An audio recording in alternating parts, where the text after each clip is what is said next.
Hello friends, welcome to our class. Today we are going to discuss another topic which is called sustainable grassroots and comprehensive health models.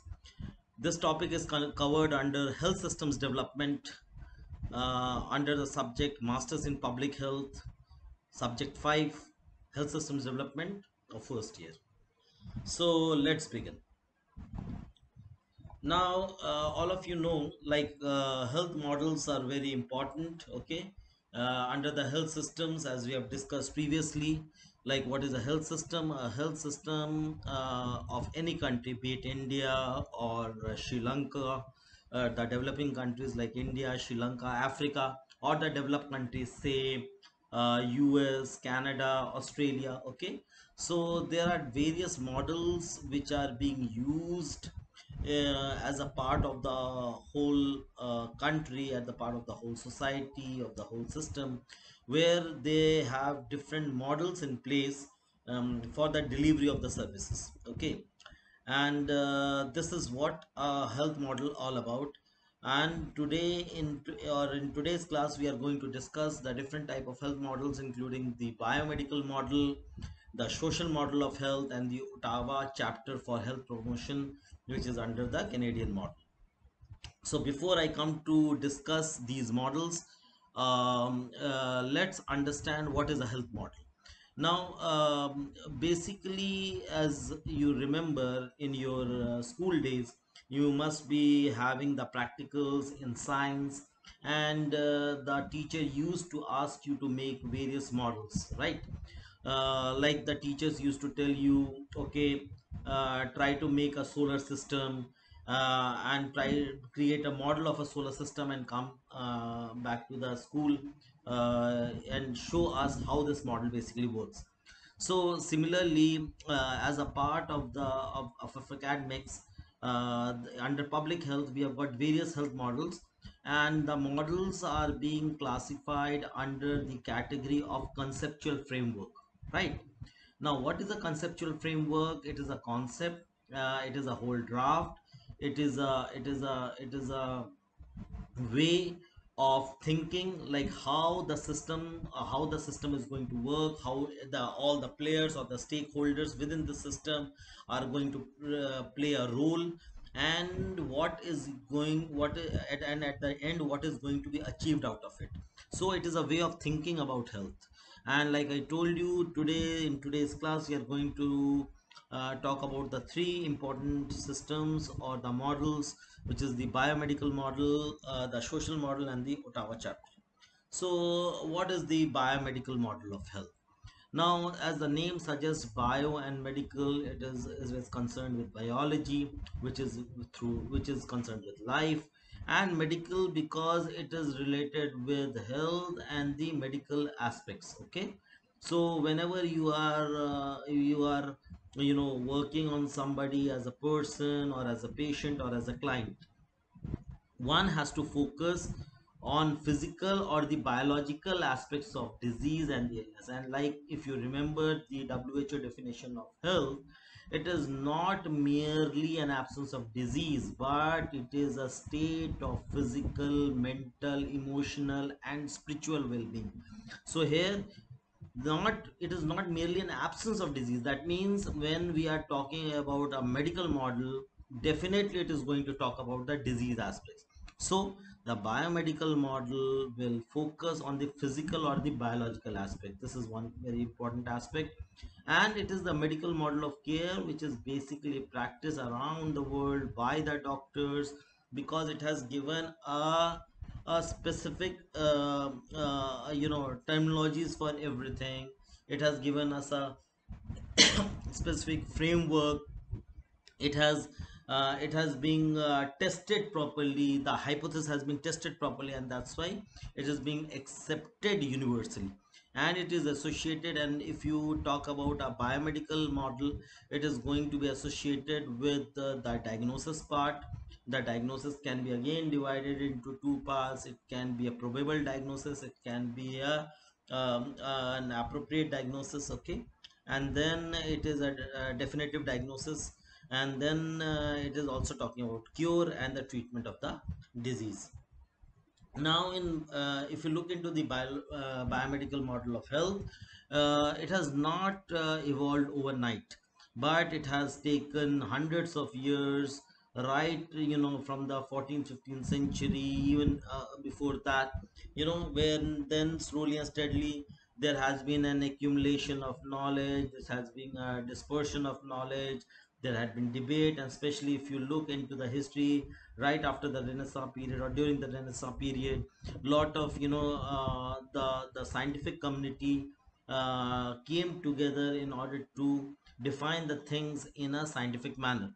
And with the in the last 100 years, with the advent of technology, with the increase in cures, with the emergence of antibiotics, better technology, better knowledge, okay, there has been an increase around the world, not only in each discipline of health, whether you talk about cardiology or dermatology or medical science or internal medicine, or you talk about orthopedics, nephrology, urology. So all the sciences within the medical specialties have grown 1,000 times since its inception, and now the dispersion and the spread of the knowledge and the understanding of the knowledge and the application of knowledge is huge. So emphasis on diagnosis and treating individuals, basically, they can be separated from their lifestyle conditions. For example, if you look into a rural community from an urban community, or in the US from a suburban community with an elite community, there can be various factors which can affect the health and the diseases in those person. Okay, so so we need to understand that what are the models, or what are the various factors which are responsible for the disease, the illness, the disability, and how they are affecting it. Okay, so based on this knowledge, definitely the financing will also depend, the interventions will also depend on these factors, and likewise we will be helping these knowledge basically help to the science to evolve in a much better manner and to serve the community in a much better manner. So biomedical model of health can is dominant for many years. Okay, and now in nowadays it is not only just talking about prevention of disease or cure of diseases, like even like the dreaded diseases like cancer, but also it is playing a huge role in prolonging the lifespan of a person, the life expectancy. Now, like in Japan, a majority of the average life of a person is more than 100 years, and they have deciphered the success stories in terms of the factors which might help you to live longer as well as a productive life. So viewing the person, a human being, as a bio-living thing or a living organism, the medical science is basically aimed in diagnosing as well as curing of the disease. So we in medical in biomedical science approach, or in biomedical approach, there are two things. One is the diagnosis. So diagnosing the problem is very important. And as we all know, and we have all read in the medical sciences, that 90%, 95% of the diagnosis by can be clinched by taking a good history taking. Now with this, if 5% of more diagnosis can be doing differential diagnosis by doing various diagnostic tests. Okay, and as well as the and rest of the 5% can be basically again by the physical test. So what are you are taking a good history. So good history is the key, followed by the physical examination. Like for example, if there's a ligament injury, then you are doing the Lachman test, or and then you basically so these are the physical tests what you do in your clinic, and then followed by next 5% you are coming to the definitive diagnosis by doing an MRI. which is a proof for the hypothesis that you are building in your mind. So like it is how the things work.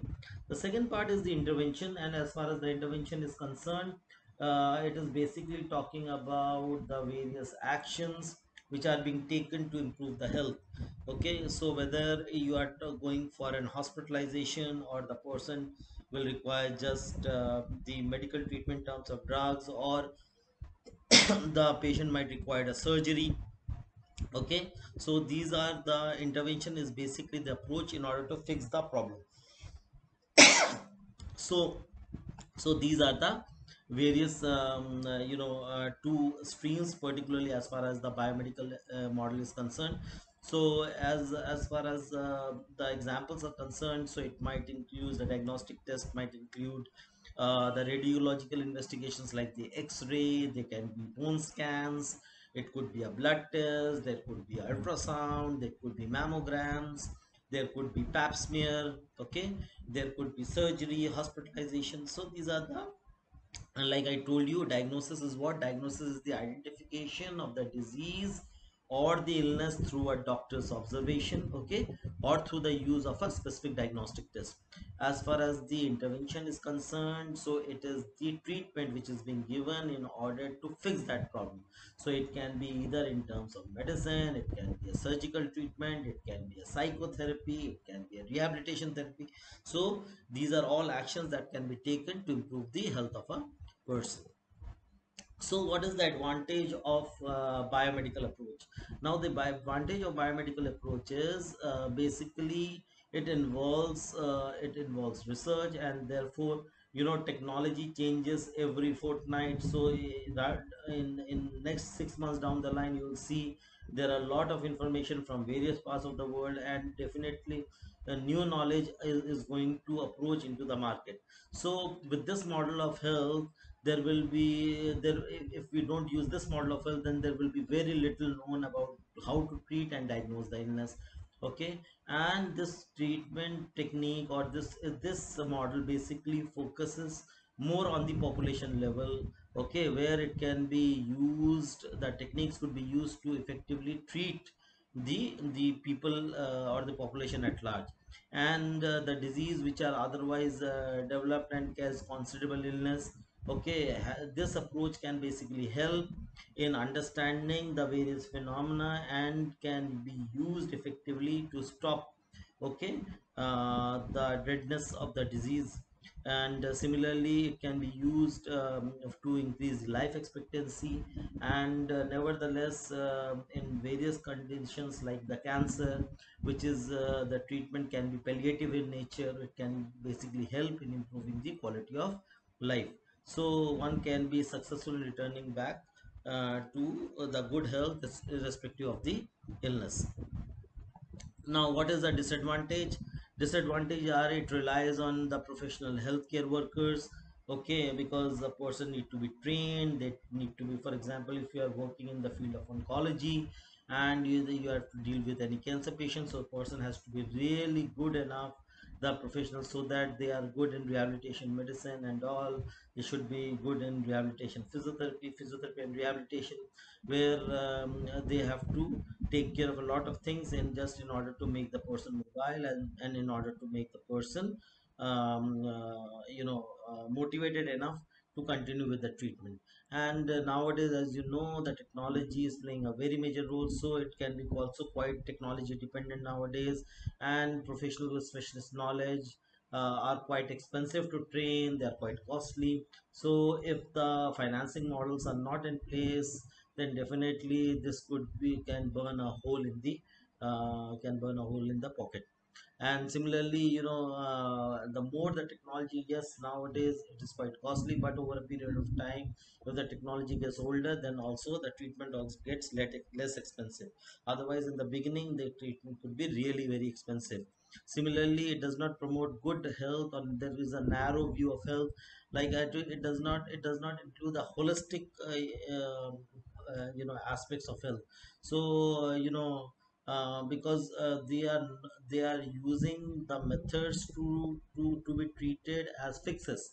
Okay, and when the problems arise, and they are not focusing on the condition holistically, and therefore some of the determinants might be lost while treating, and they can the result that we see in overall patients might not be sustainable, okay, and the problem can come anytime again.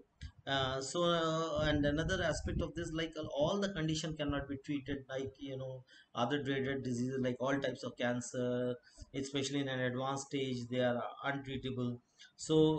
And sometimes, another aspects like, since it requires research, a lot of investment has is also takes place in the same. So as a result of which, the affordability by the population at large at sometimes, might be a problem. It is quite a problem in number of areas, and therefore it is not equitable, like irrespective of caste, creed, affordability, socioeconomic status. It cannot be, pursued by everybody, and only those people who can afford, they are benefited, and those people uh, who are the bottom of the pyramid, irrespective of the need, they might be left out in such a scenario. So these are the disadvantage with such a model. Now come to the second model, which is called the social model of health. As far as the social model of health is concerned, it basically uses a larger perspective, okay, which might, or the social determinants which affect the health at large. So the social aspects or the broader influences on health will include your social factors, the cultural factors, the environmental factors, the economic factors.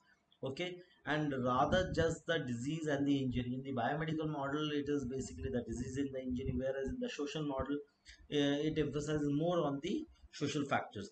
So basically, this type of an approach is also called as a community approach, because you are trying to address the things from a community perspective, okay, and why it is being done. So again, the goal is to prevent the diseases and the illnesses at large. So here, the approach basically lies on making a very crisp, compact public health policies which can affect the health of the population at large. So making good, policies can be beneficial, and it can be good for the whole population, and the fruits can be seen in different ways, where they not only help in saving a lot of important revenue, but at the same time bringing a lot of relief to the larger problems, as well as helping the community at large. So it will focus more on policies, education, health promotion techniques, okay. And the social model of health goes beyond the focus of lifestyle and behavior, and they accept the need for the social change to provide the prerequisites for the health. As a historical background, they were all developed in the late 70s and the 80s, because during that time, majority of the things were going through the evolution, and also the financial aspects were a barrier.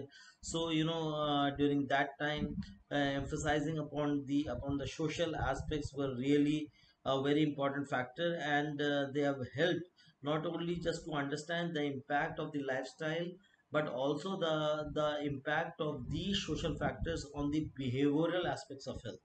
Okay, so that is an important thing. So in the social model of health, if we go by the definition, we try to understand, again, it is a conceptual framework, like I've told you earlier. In the diseases model of health, it is again a conceptual framework within which there is an improvement in health and the well-being, and they are being achieved by directing effort towards addressing the different determinants of health. But these determinants are not medical in nature, but they are the social factors, the economic factors, and the environmental factors, or the environmental determinants of health. So anybody who is working, or who is basically, doing certain things, he is being not functioning in isolation, but as a part of the society.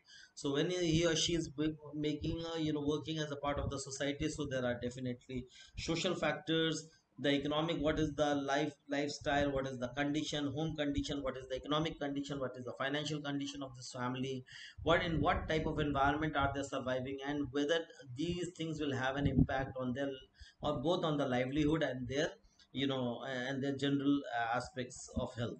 So this model is based on the understanding, in order for the health gains to occur, we need to understand that the social, economic, and environmental determinants are a must, and they should be addressed holistically and in a very, very, methodological manner. Okay, because these things again will have a great impact. So the five areas where, the social model of health basically works, it will be addressing the broad determinants like I've told you. Then they will also aim towards reducing the social inequities. Now, a person who belongs to a poor socioeconomic class, maybe because of the constrained resources, his approach towards availing the services will be very different from a person who belongs to an affluent class, and he has got access to a number of things. So, but in a human society, irrespective of the class divide, okay, there are a lot of other factors which might play an important role. And here, since if the approach of the government towards health is a right based approach, for example, health is being considered as a fundamental right, then irrespective of the economic things, irrespective of your lifestyle or the social status, all are entitled to avail the same type of services, irrespective of somebody is poor or somebody is rich. Okay, so this type of model will reduce the social inequities. At the same time, it will empower the individual and the communities, okay, which will help not only to become a better citizen, but also to serve the population at large, to serve those marginalized segments of the society where they require maximum amount of support as well as, guidance. Similarly, these type of models make healthcare accessible to everyone, equitable as well as affordable. And these type of services basically include intersectoral, collaborations, because we tried, if suppose we are trying to understand the fundamental or the problems of AIDS. Now, AIDS is a basically, all of you know, it can be a contagious disease. Okay, and there could be various factors for its contagiousness, but then this disease also has got a social stigma attached to it. Now, if a person, irrespective of any reason, the person has got AIDS, then he is being ostracized by the society. The such a person is not having a friend with anyone. Okay, and then it will affect not only in terms of the mental aspects, but also the productivity of such a person will also be reduced, and thereby affecting the society at large. And the society wouldn't be a equitable society for everyone. So the social model of health will work on these broader areas. And like I told you, the broader determinants of health in the social will comprise of gender, because the male and female will have a different, aspects, or a different viewpoint about health. The females are being not treated equally as males in a lot of other societies, especially in the developing economies, and therefore the impact of disease or the other circumstances will be more in a female than a will be more in a female than a male.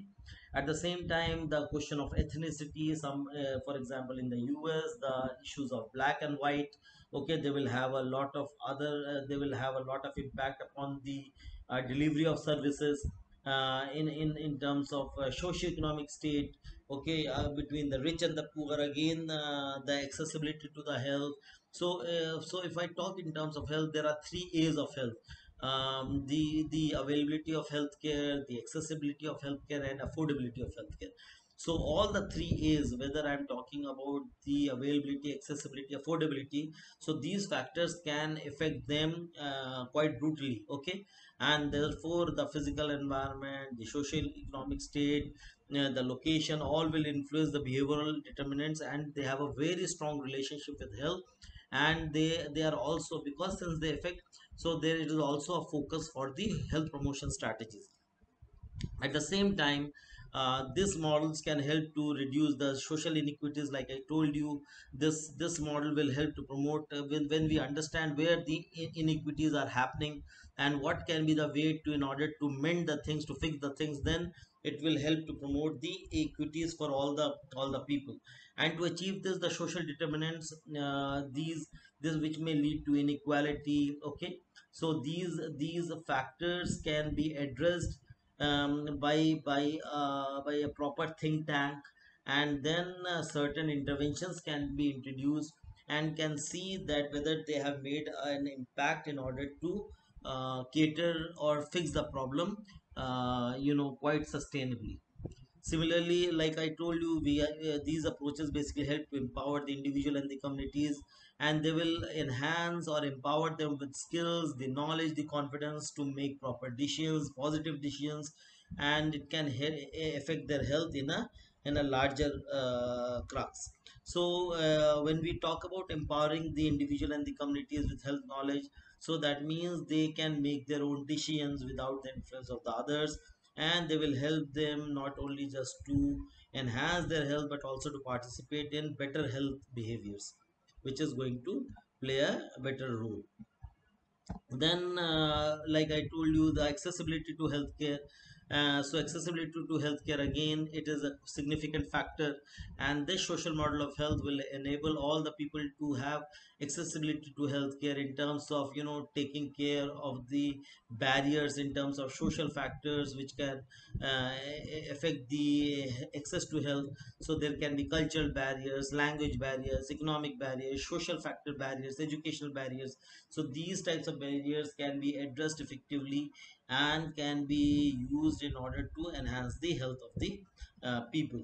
And likewise, now a science, the whole world is quite small, and so every disease will have a social aspect, the psychological aspect, the biomedical aspect, the financial aspect, the managerial aspect. So it's a intersectoral area.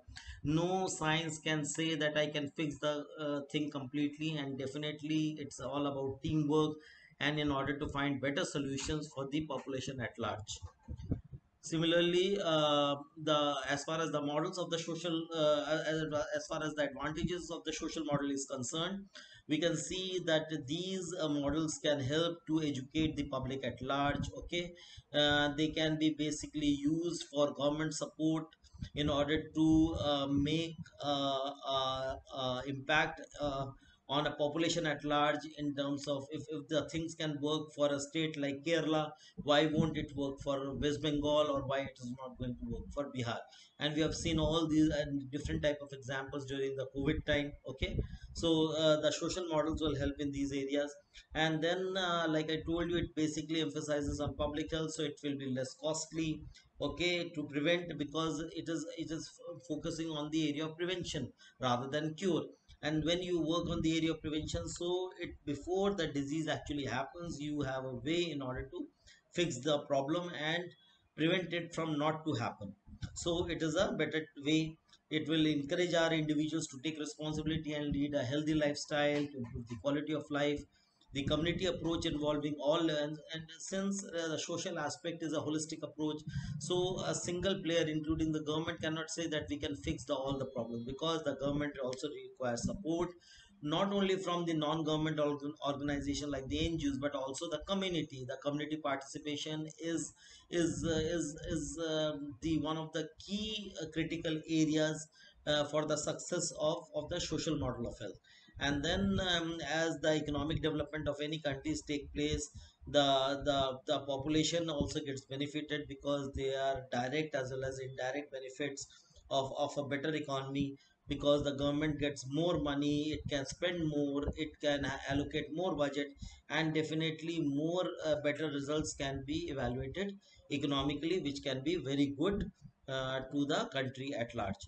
So, and as far as the disadvantages are concerned, we can see that education can be a major deterrent, because lack of education for the whole population can be actually kill the messenger. Because if you are trying to explain it to the public and the public is unable to understand, then the social models at times do not work that effectively. Okay. Similarly, I will give you an example.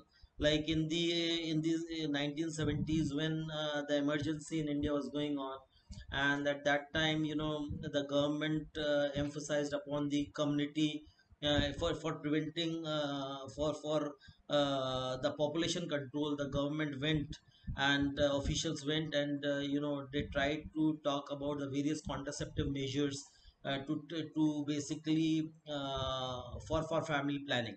So while explaining it to the rural population, and due to shyness, what happened, the doctors and the nurses and the other paramedical staff, when they were speaking to the rural population, they were explaining the use of condom, how it can be used effectively for population control.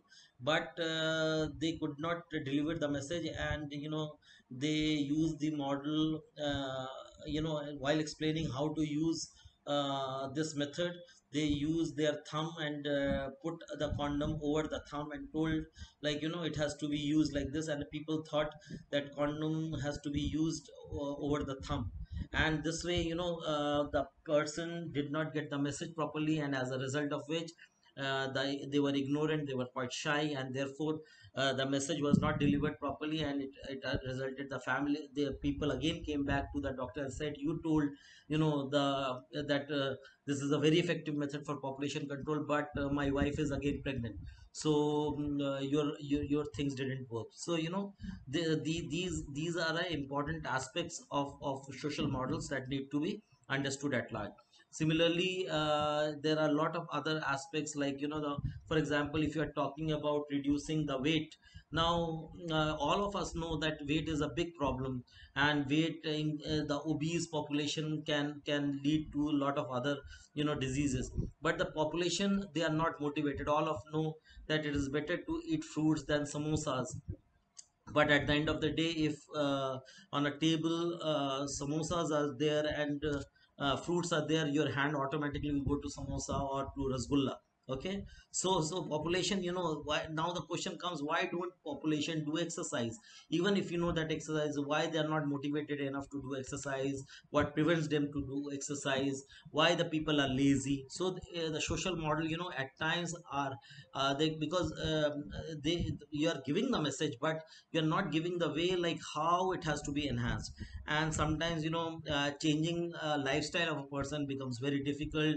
All of the diseases cannot be addressed, all of them cannot be prevented, and it requires a long period of time, and it is quite difficult to measure the effectiveness in a in a long term. So these are the important disadvantages, as you can see.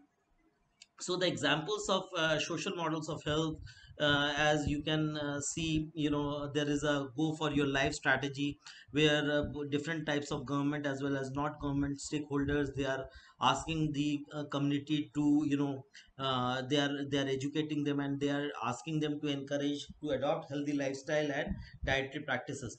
At the same time, you've got smart school programs which talk about the children for the harmful UV rays. Then, for the prostate cancer patients, they are talking about the various aspects for regarding the cultural belief, as well as to not to become shy and discuss your problem with the doctor. And similarly, there are other programs called the rural retention program, where the federal government in the US and other countries, they provide financial incentive for the doctors to work in the rural or the remote areas. So these are some of the examples of the rural population. Similarly, there are other models called the Ottawa chapter for the health promotion, and in it was basically hosted as the first international conference on health conference in 1986. And the charter basically spoke about a document that outlines the function and the principles of health promotion. And there are three principles of health promotion. There are eight prerequisites, and there are five priority areas. So the outcome of this conference was, what they tried to tell you is, if we use the proper strategies, the policies, and the campaigns, okay, which talk about the health for all by year 2000. So it can be used basically not only just to promote the health, but at the same time to reduce the inequalities of health. So they use different type of study design where the approach was to reduce the inequalities, because still you can see around the world the inequalities are there. You can see in your own district, you can see in every state. When you compare Uttar Pradesh with Odisha, Odisha with West Bengal, West Bengal with Bihar, Bihar with Jharkhand, Jharkhand with Chhattisgarh, you can see wide examples of these things happening. So this chapter basically charter told like health promotion is a way, it is a process of enabling people to increase control and improve about their own health. So it is basically empowering the people in a, so it work on three different techniques, that is enabling, meditating, and advocacy. So this is health promotion all was all about. So health promotion, as it has been divided, it is being defined as a process of enabling the people to increase control over and improve their health. Okay, so it is basically a model where it is a way where there's a way process. Now the person who is doing it, he has to be motivated enough. Just just giving motivation lecture is not just suffice, but also the person need to do it. It has to enable the people to increase more control. So it is doing by yourself, so it is helping the people. Okay, so there is a mentor, there is a mentee. The people or the population are the mentee, and the healthcare providers are the mentors. So they help, they work as their friends to enable people to increase control and improve their health. So it will focus not only on the prevention rather than the cure, but also use the causes of the disease as the starting point rather than disease themselves. And it is population focused. So here we have got three approaches, which is a very very important underlying principle behind this approach or the charter. One is enable. So what do you try to enable? The health promotion basically aims to enable all the people to achieve their fullest health. Now this is very important, like whatever be your condition, whether you are diabetic, you are non-diabetic, you are, but try to achieve your fullest health within your own capacities. How? By closing the gaps, okay, in health equality, in health inequalities. Why? To ensure, by ensuring equal opportunity and resources for everyone, so that everyone get a share of it, and everyone can help, can work in their own manner to reduce. So reducing the differences in the health status by ensuring equal opportunity and resources to make a healthy choice. When you do it, it can actually make a thing quite sustainable, because it works on a thinking principle. It will help to gather all the information and to plug the gap areas, and in order to make it quite sustainable. The second is the principle is mediate. Now who is going to mediate, who is going to, so mediation can be done by professionals who are doctors, nurses, paramedics, or anybody who can make a difference in the life of the people. There can be social groups for the education, they can be health personals, they can be organizations, and they have a major responsibility to mediate. Mediate means to negotiate between the differing interests in the society to achieve health.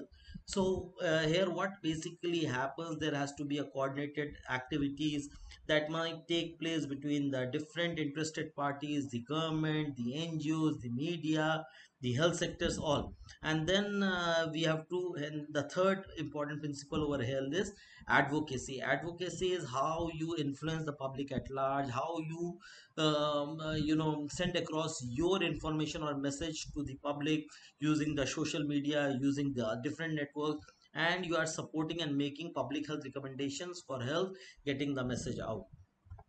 So as far as the eight prerequisites are concerned, the eight prerequisites for this are peace, shelter. So for this to happen, a good society is required, harmony has to be there, security has to be there in terms of shelter, education, safe and adequate food supply, the income has to be adequate, there has to be a stable ecosystem where there's a balance between the plants, animals in the environment, and the other resources such as food, water, air, that has to be abundance and has to be good. And if you can see all these factors, in nowadays we see how much deficient we are with all these factors. And that's why our society is becoming more and more depressive, more and more diseased, and the world is not becoming a better place, but becoming a bad place to live. Okay, so now that's why, you see a lot of people are talking about going to Mars, to other planet. So if we cannot sustain our this planet, how, what is the guarantee that we will be sustain other planet? So this is the question. So it also talks about sustainable resources, the need to sustain the many resources needed for health, whether you are talking about food, water, income, funding, building supplies, oil. Okay, so, and last but not the least, it is talking about the social justice and equity, because health is, if you are talking about health as a right, then every person, irrespective of somebody who is rich or poor, somebody who is black or white, somebody who is, so there has to be a equity in the society, there has to be a social justice, and all the people are being valued, they receive the fair treatment, so that all the people share the benefits to the society. So these are important factors which might help. And the five priority areas where this basically, this strategy is going to be helpful. So I've developed a synonym which is called bad cat smell dead rats. Okay, so it's a idiom that you can all remember. And for health promotion strategies, there are five ways or the priority actions by which you can do it.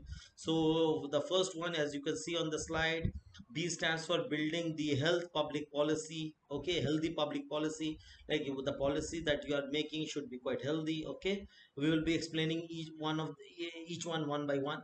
The second one is create the supportive environment. The third, S stands for strengthening the community action. The fourth one, D stands for developing the personal skills. And the fifth one, reorient the health services. Okay, stands for R. So as you can see, the formula is BCSDR, bad cat smell dead rats.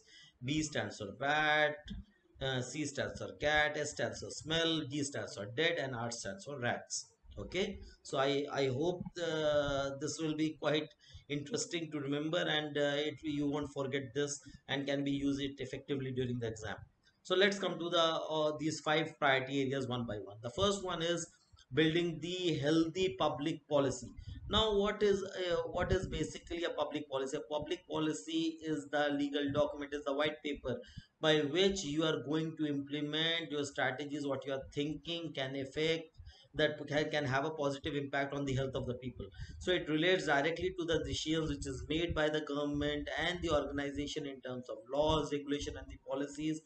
And these things can affect the health, and as well as can improve the health of the people. For example, if you improve the taxes on the alcoholic drinks, okay, then what will happen, the people don't want to spend more money on these things, and then therefore it will prevent drinking. Similarly, that's why it can reduce the exposure to the determinants, and it can cause that can cause ill health. So this is one of the public policy. Similarly, some policies and laws are designed to make the environmental healthier. For example, keeping a green belt, okay, where you can plant lot of trees, living in a society where it has got lot of greenery. Okay, not to smoke in public. So these are basically different part of strategies as a part of your public policy.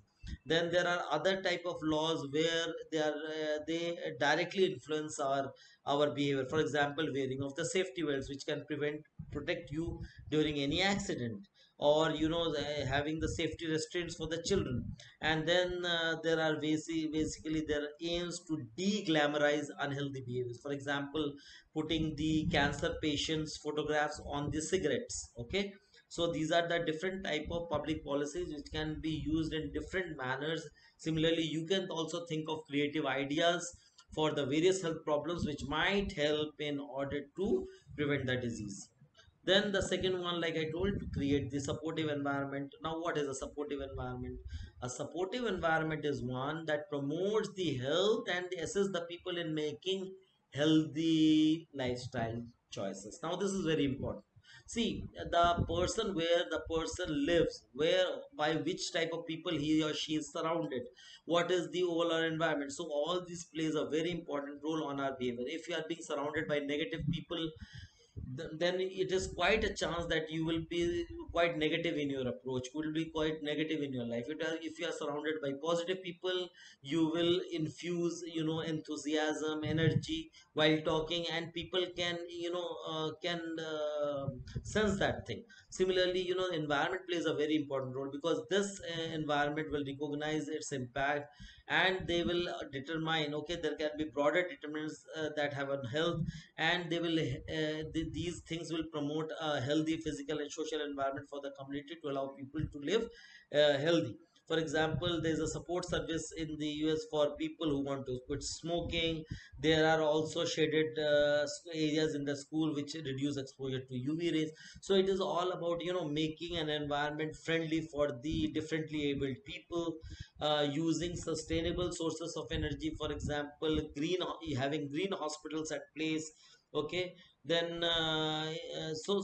these factors play a very important role, like how the government is now giving maternity leaves to the both to the father and the mother.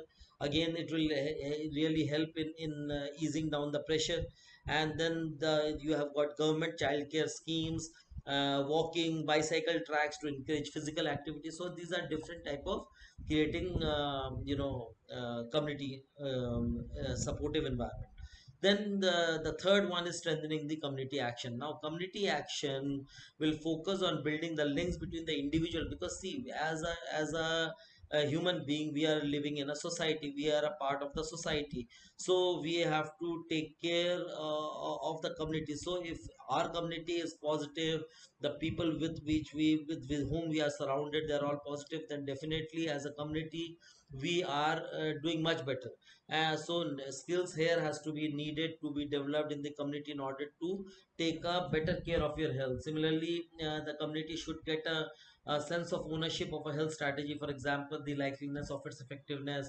So whether we are talking about the immunization strategies in the schools, which may be targeted by the media, by the doctors, so it will give a positive message in the society. For example, during the COVID time, if the person has not taken vaccination, they have been influenced by the people who have already taken, and those people have not taken it.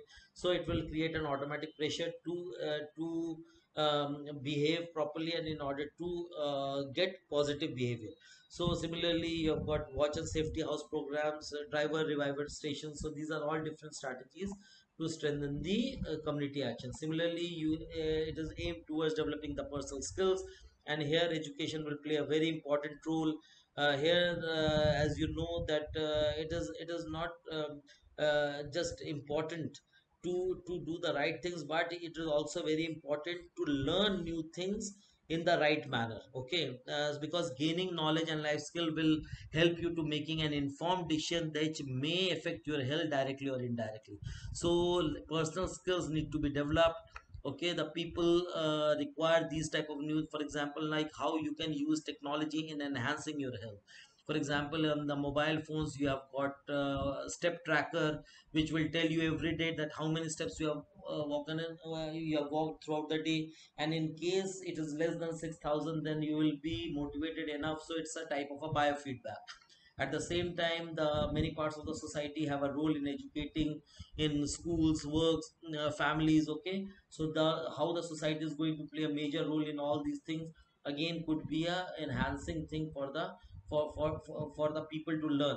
Similarly, we can develop skills to read the food labels, because it will give you how many calories you are consuming, and what type of ingredient is being used. Similarly, selecting healthy food, develop a financial and a budgeting. Okay, being smart, exercising as a part of life, practicing safe sexual behaviors, then healthy eating. So these are an important part of developing one's personal skills. And then last but not the least, the reorientation of the health services, because health services is one thing which is being given by the community. So referring to the reorientation of the health system means that it promotes health as opposed to not only focusing on the diagnosis and the treating, but also using as a holistic measure. So in when you reorient the health services, the health systems must encompass not only the doctors and the hospital, but all the members in them. So it is holistic in nature. So whether you are talking of individual or the community or the health professional or the institution or the government, so everybody will play its own role. They have own perspective of looking at the things, and everybody is going to contribute to make it quite holistic in nature. At the same time, it is not just addressing the determinants of the health, but also not the of not just the disease, but also of the health. Okay. So for example, if you are focusing on healthy eating, so rather than on the surgery, we will try to reduce the impact of cardiovascular disease. Similarly, there are self-help groups, there are emergencies. We have to work with the schools to promote healthy behavior, and here not only the doctors, the psychologists, but also the family council, the social workers can play a very important role. Similarly, when you talk about reorientation of the health services, what the Ottawa chapter basically emphasized, that it provided the government and the health promotion organization with an effective tool to use when planning the effective strategies. The same thing can be used by the different governments in order to sit at one place, take the ideas, and then think of better manner in order to implement those services. At the same time, it is not only necessary to address all these five priority areas, but these effective programs will may focus on just one or two areas. So it is not always that you should emphasize on all the five areas. So because having too many things can actually spoil the actual thing. So it is better to focus on one and two rather than all. And once you have so you can make a priority of the things, which things make some more impact, can be addressed first and followed by the other things. So here they used something new strategy like a Oxford handout, which was basically a list of the priority areas which can be used in order to contain the problem and address the things in a much better manner. So thank you so much for watching this video. I hope it is quite informative, and you can log on to our website www.aihms.in, where you can go through more such videos which are quite informative, and it is going to help you a better healthcare professional and a public health specialist. Thank you so much once again.